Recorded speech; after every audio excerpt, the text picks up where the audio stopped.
Então vamos aqui, amados irmãos, para a segunda parte, no segundo vídeo da lição de número 3 que estamos aprendendo aqui, os dons de revelação. Já estudamos o dom da palavra da sabedoria e agora vamos no ponto 1, né? Estamos na introdução do ponto 1, agora vamos para o ponto 2, palavra da ciência. O que é?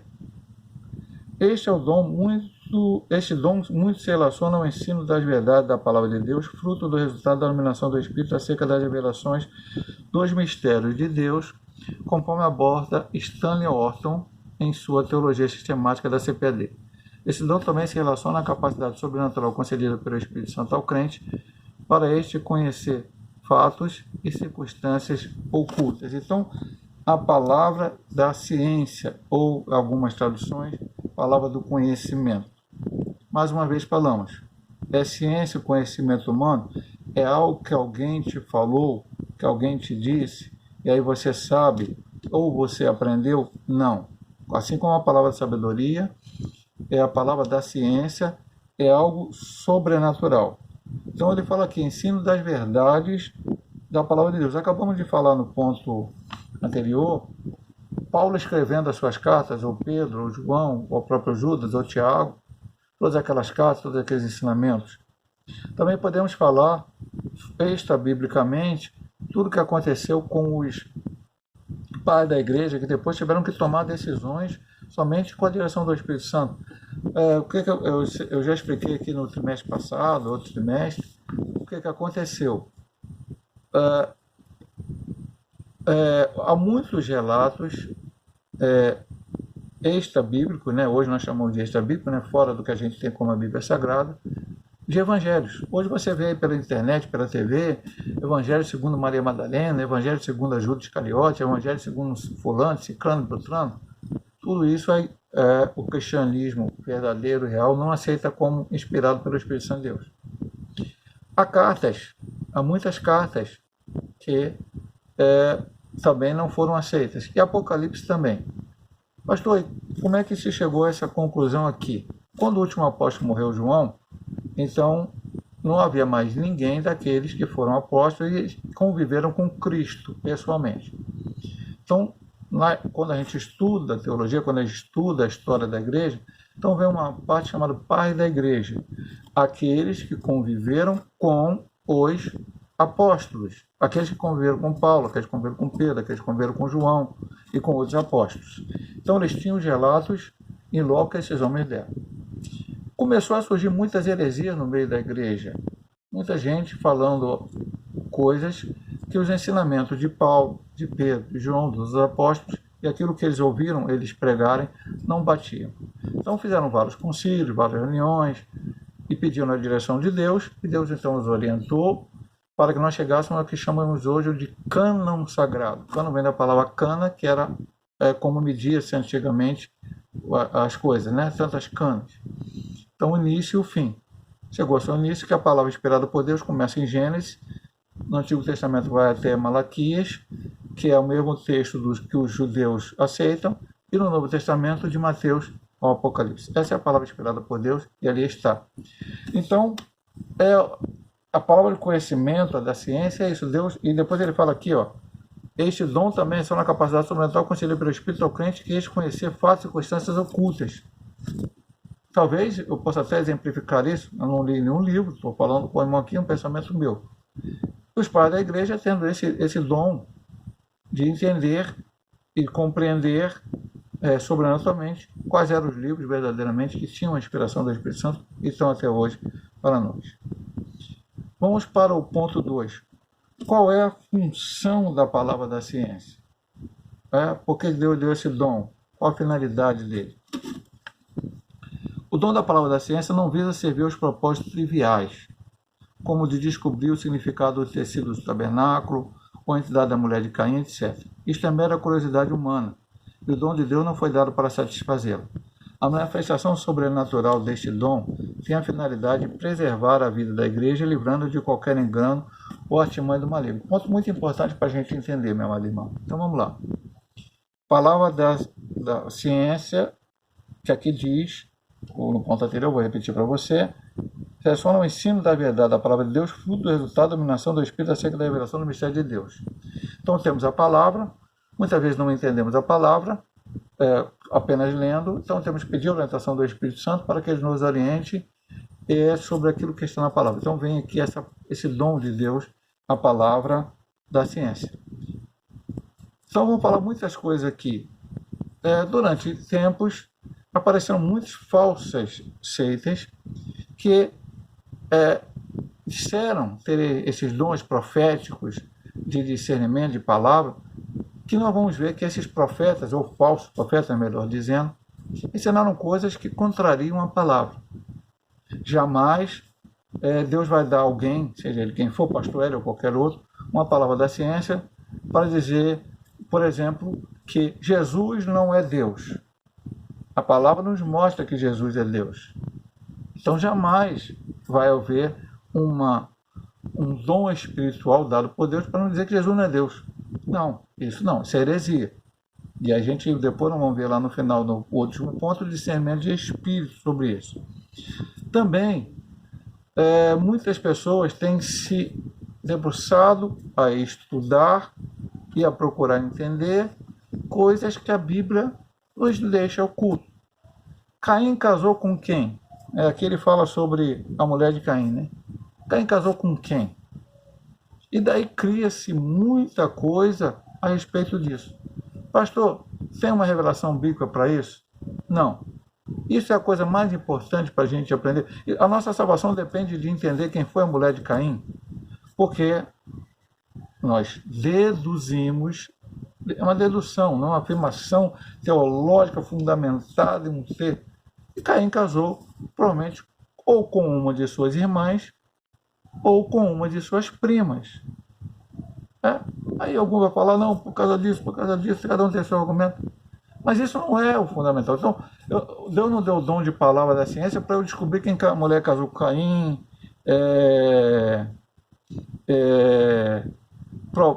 descobrir o significado do tecido do tabernáculo, por que era aquele tipo de tecido, por que era a pele de texuco em cima.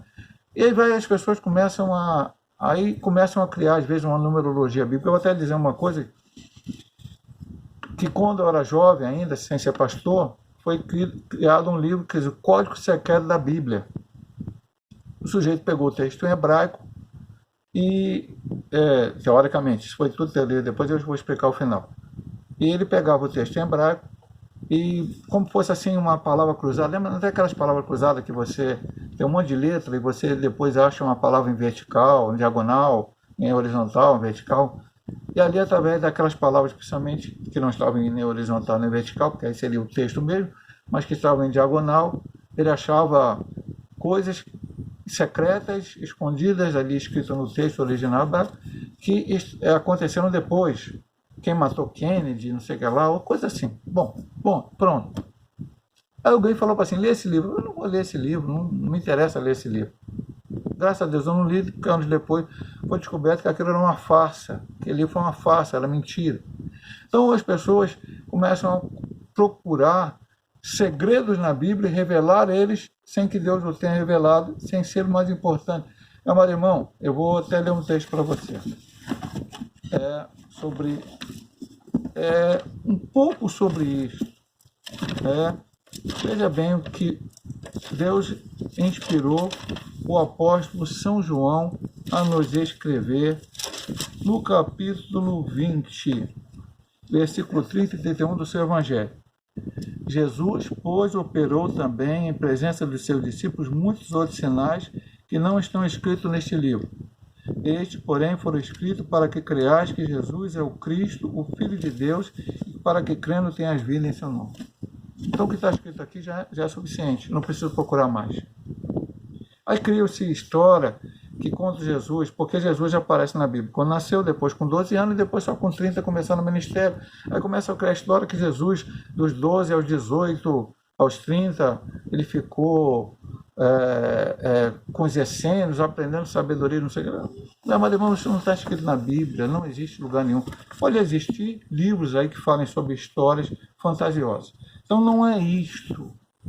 A função dele é preservar a vida da igreja livrando de qualquer engano, artimanha do maligno. Então, quando se alguém querendo uma heresia, a palavra da sabedoria, isso aí não é de Deus. A palavra da ciência não é de Deus. Isso aqui não, esse ensinamento não é bíblico. Depois nós vamos ver que mistura um pouco com o discernimento de espírito, mas é uma outra coisa. Exemplo bíblico da palavra da ciência. Ao profeta Eliseu foram revelados os planos da guerra do rei da Síria, Quando o rei Sírio pensou em atacar o exército de Israel, surpreendendo em determinado lugar, o profeta alertou o rei de Israel sobre os planos inimigos. 2 Reis 6, 8 a 12. Outro exemplo foi a revelação de Daniel acerca do sonho de Nabucodonosor, quando Deus descortinou a história dos grandes impérios mundiais ao profeta Daniel 2, 2 e 3, 17 e 19. No Novo Testamento, esse dom foi manifestado quando o apóstolo Pedro desmascarou a mentira de Ananias e Safira.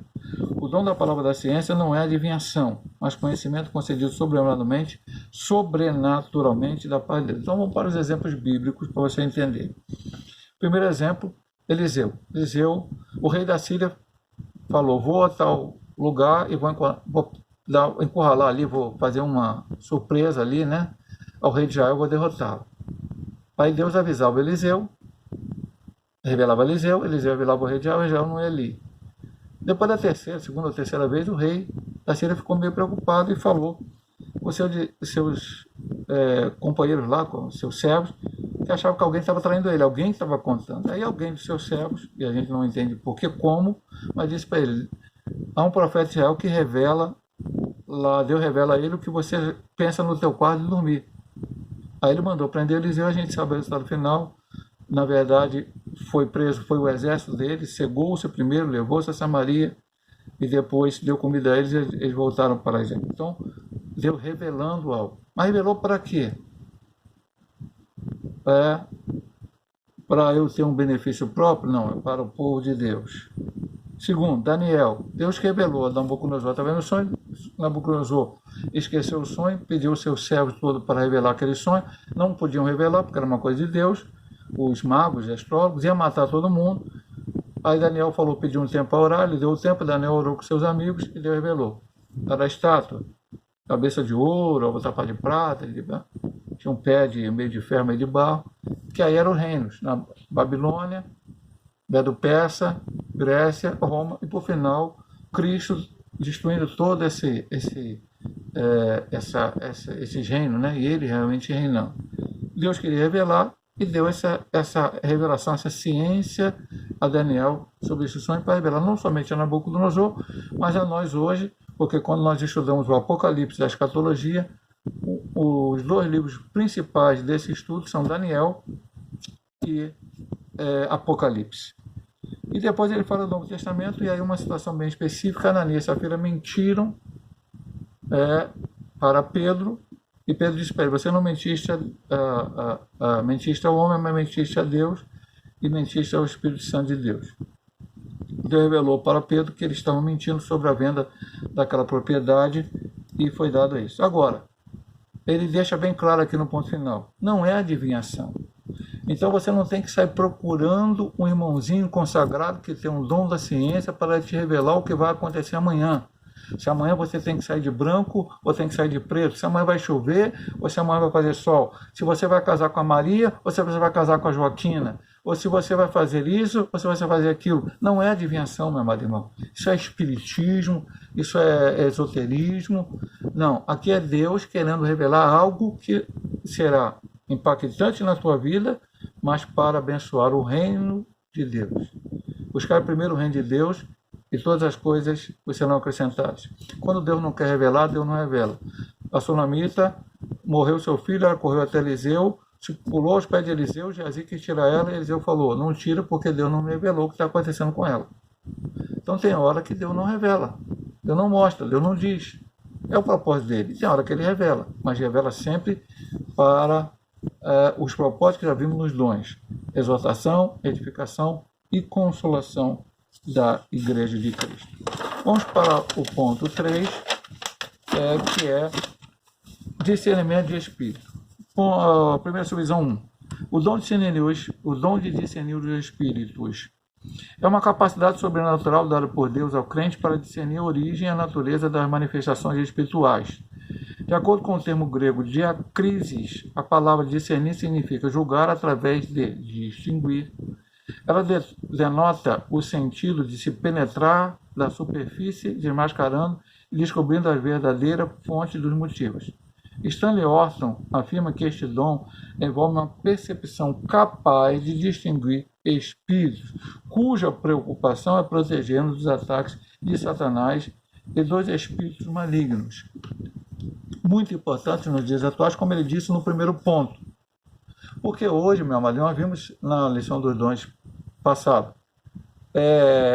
alguém que vai chegar para o Senhor lá no final vai dizer: Senhor, em teu nome expulsamos demônio, falamos língua, profetizamos, tivemos os dons espirituais, vamos dizer assim. O Senhor falou: nunca vou te conhecer, vós que praticais a iniquidade. Então, há de se pedir na igreja, de orar, buscar esse dom de ser o Espírito. Depois nós vamos ver no ponto 2 aqui, as 3 áreas onde pode haver atuação. E aí eu tenho que entender qual é dessas áreas. Porque às vezes a gente pode ser enganado por alguém que fala algo dito em nome de Deus e não é Deus falando. Então tem que ser o discernimento de espírito. E também o discernimento pelo espírito para que eu possa entender que às vezes alguém não está manifestado com o demônio e eu quero expulsar o demônio de quem não tem demônio. Nós estudamos isso no trimestre passado. Muitas vezes a pessoa está doente e as pessoas vão botar a mão na cabeça dele para expulsar demônio. Isso só traz tristeza, só traz angústia, só traz problema para a pessoa.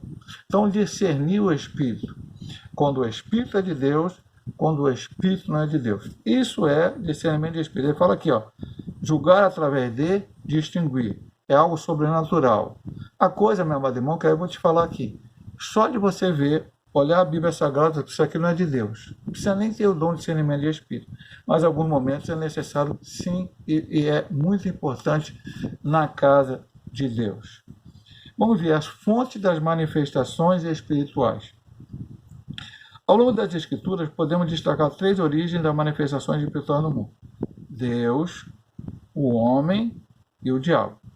Uma profecia, por exemplo, pode ser fruto da ordem divina, ou da mente humana, ou ainda de origem maligna. Como saber? Como eu vou saber se alguém que veio dar uma profecia para mim é de Deus, do homem, ou se é até maligna? É o diabo que está falando através daquela pessoa.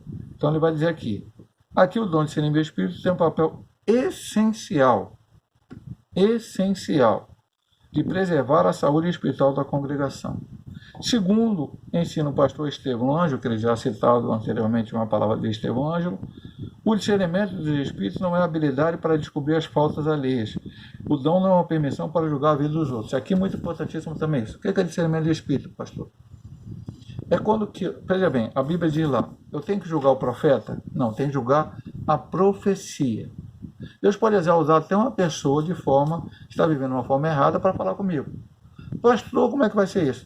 Amado irmão, ele com Deus. Eu vou falar o que a gente já estudou na escola dominical, vou repetir para você. Pastor, se eu sou um cristão, busco o batismo cristão, recebo dons espirituais, meu nome está escrito no livro da vida, eu já estou salvo. Não, meu amado irmão, não é garantia, nós já falamos no ponto anterior. Alguém vai aparecer lá sem o teu nome, expulsando demônio, fizemos um monte de coisas, eu falo, não vos conheço, gosto de praticar a iniquidade. É viver uma vida santa, santificar a sua vida, é buscar a presença do Senhor, permanecer firme. Infelizmente, a gente conhece muita gente que foi batizada com o Espírito Santo, recebeu os dons espirituais e hoje está fora da igreja. Esperamos que volte, oramos para que volte, oramos para que venha de novo, mas se permanecer na situação que está, vão perder a sua salvação. Não é importante que um dia falaram língua estranha, um dia profetizaram, um dia tiveram até mesmo o dom de discernir espírito, mas esqueceram das coisas de Deus. Voltaram a coisa errada, não tiveram força para continuar. Então, o discernimento espírita, como é que eu vou entender se a operação, se alguém profetizou na igreja, foi de Deus, foi do diabo ou foi da própria sabedoria humana? Somente com o dom de discernimento espírita. Mas ele diz aqui, contudo, porém, entretanto, não é, primeiro, para descobrir as faltas alheias ou permissão para julgar a vida dos outros. Não. Discernimento do espírito.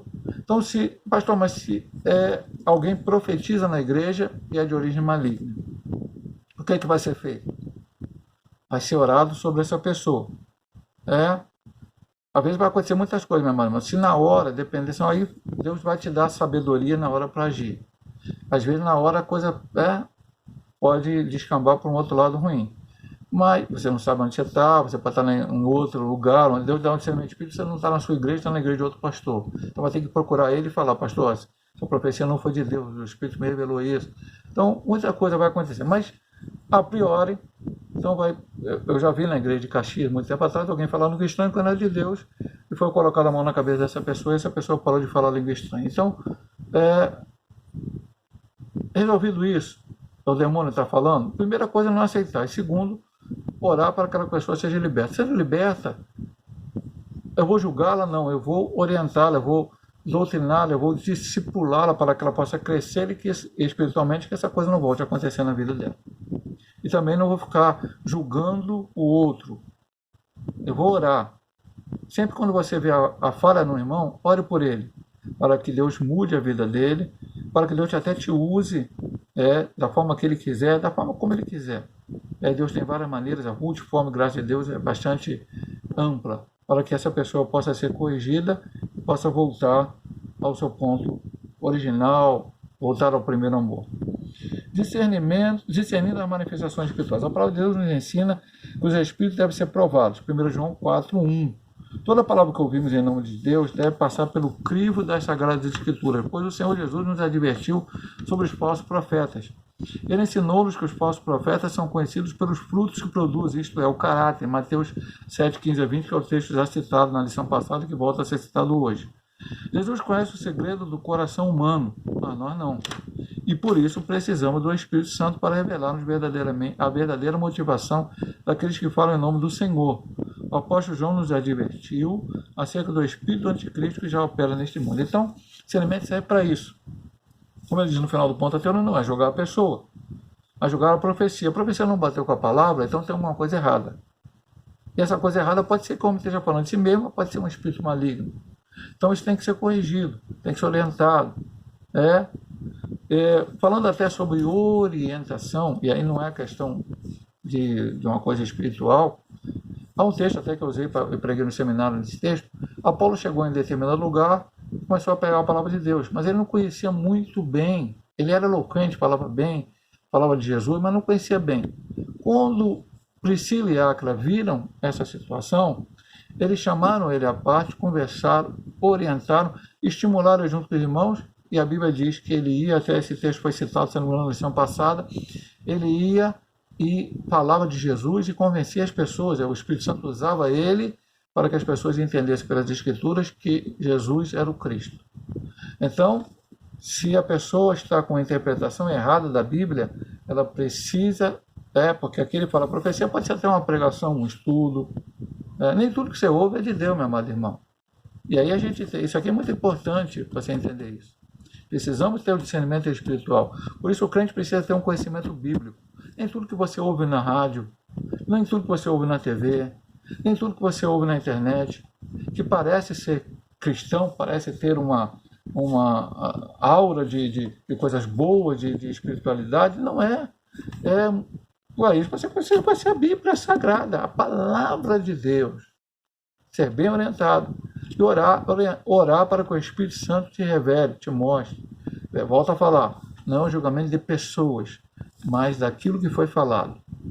É de Deus? Não é. Então, você não pode ficar com aquele ensinamento sem ficar com a palavra de Deus. Vamos para a nossa conclusão, terminando a lição de hoje. A Igreja de Jesus necessita dos dons de revelação para discernir entre o certo e o errado, entre o legítimo e o falso. Os falaciosos ensinos e manifestações malignas podem ser desmascarados pelo dom de discernimento dos Espíritos. Deus concede à sua Igreja dons de revelação para não cairmos nas astutas ciladas do maligno. Então, ela necessita para quê? Discernir entre o certo, o errado, o legítimo e o falso. Como nós falamos no último ponto, era a lição toda. Essas coisas, seja do pensamento humano, em nome de Deus, eu falo de mim e digo o que Deus está falando. Ou o maligno me usa. E quando eu uso, meu amado irmão, pode ser nem possessão, mas pode ser ele usando a mim para falar. Não é que o marido tomou minha voz e vai falar, né? Uma pessoa que é usada para marido quando vem no discernimento de espírito. A pessoa vem e introduz um ensinamento errado. O inimigo está por trás disso. O inimigo colocou na cabeça dele aquele ensinamento errado. É por isso que nós estamos vendo muita. Eu vou falar uma palavra forte, mas vou dizer. Hoje nós temos um movimento de gente que diz que a ceia está errada, o crente não tem que tomar ceia. Outro vem dizer que a igreja não tem que, crente não tem que jejuar. Outro vem dizer que crente não tem que dar dízimo. Outro vem dizer que crente não precisa ir para a igreja, pode ficar dentro de casa cultuando a Deus sem ter uma liderança, sem ter pastor, sem ter nada. E vai por aí por fora. Tem outro que diz que o Espírito Santo é Deus, outro diz que Jesus não é Deus. Enfim, meu amado irmão, todo tipo de ideia. E falam isso em nome de Deus. Que Deus os revelou e citam muitas vezes textos bíblicos, textos da palavra de Deus para provar aquilo que eles estão falando. E muita gente vai sendo enganada por isso. Então é necessário você pedir a Deus orientação, ter os dons de revelação, para que você possa entender. E sempre isso, meu amado irmão, como já aprendemos na lição passada, vamos falar sobre o trimestre todo. Tanto os dons espirituais como os ministeriais. Para o crescimento da igreja, para a edificação da igreja, para o que for útil para a igreja. Que o nome do Senhor seja louvado e glorificado. Meus amados irmãos, se Deus assim nos permitir, no próximo domingo estaremos estudando os dons de poder. Os dons de poder, que são de número 4. Que Deus nos abençoe, em nome de Jesus.